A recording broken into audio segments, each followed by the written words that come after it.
है, मैं आपको बताता हूँ।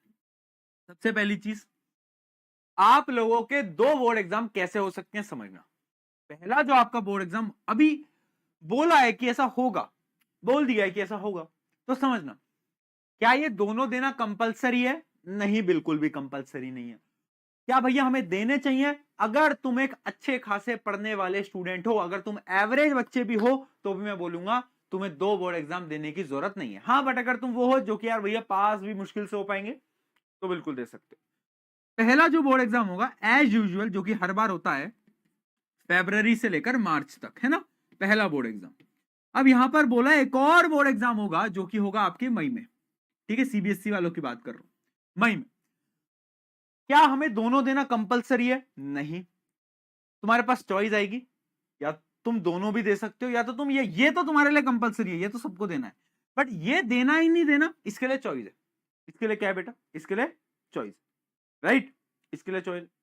अब क्या भैया हमें वो चॉइस ऑप्ट करनी चाहिए? मैं बोलूंगा चॉइस ऑप्ट कर लो चॉइस ऑप्ट, बट फिर भी जरूरी नहीं है कि ये मई वाला एग्जाम तुम देने जाओ, मत देने जाना।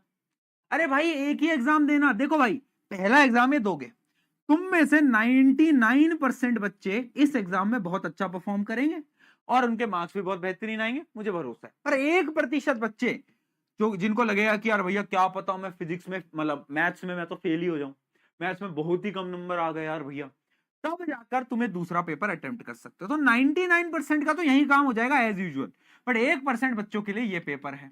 ठीक है, जिनको अपनी इंप्रूवमेंट करनी है, बट मैं सजेस्ट करूंगा इंप्रूवमेंट का कोई सेंस नहीं है। तुम 10वीं क्लास में हो, 12वीं में तो हो नहीं। 10वीं की परसेंटेज तुम्हारे कॉलेज एडमिशन में काम तो आएगी नहीं।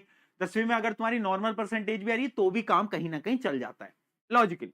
पर ये 12th में बड़ा जरूरी है, 12th के लिए बहुत जरूरी है। जब तुम 12th में जाओगे तो तुम्हें ये करना पड़ेगा, मतलब तुम्हें ये सेकंड बोर्ड एग्जाम तुम्हारे लिए बहुत इंपॉर्टेंट है। क्यों? क्योंकि अगर तुमने पहले में अच्छा परफॉर्म नहीं करा बाय एनी चांस, कॉलेज की जो परसेंटेज होती है ना, कट ऑफ, वो बहुत हाई होती है, तो तुम्हें अच्छा कॉलेज नहीं मिलेगा, तब जाकर तुम दूसरा दोगे। बट 10th में उतना लॉजिकल नहीं है ये, है ना, तो तुम एक दोगे, एक में ही मेहनत करेंगे अपन, एक में ही मार्क्स लेकर आएंगे, दूसरे के बारे में अपन सोचेंगे भी नहीं। दूसरे में वो सोचेगा जो कि पहले में कहीं ना कहीं फेल वाली उसकी सिचुएशन बन जाए गलती से, पर बैच से पढ़ रहे हो, नहीं बनेगी मुझे भरोसा है, बट फिर भी 1% की बन जाए उसके लिए एग्जाम है, बाकी सोचना ही नहीं है।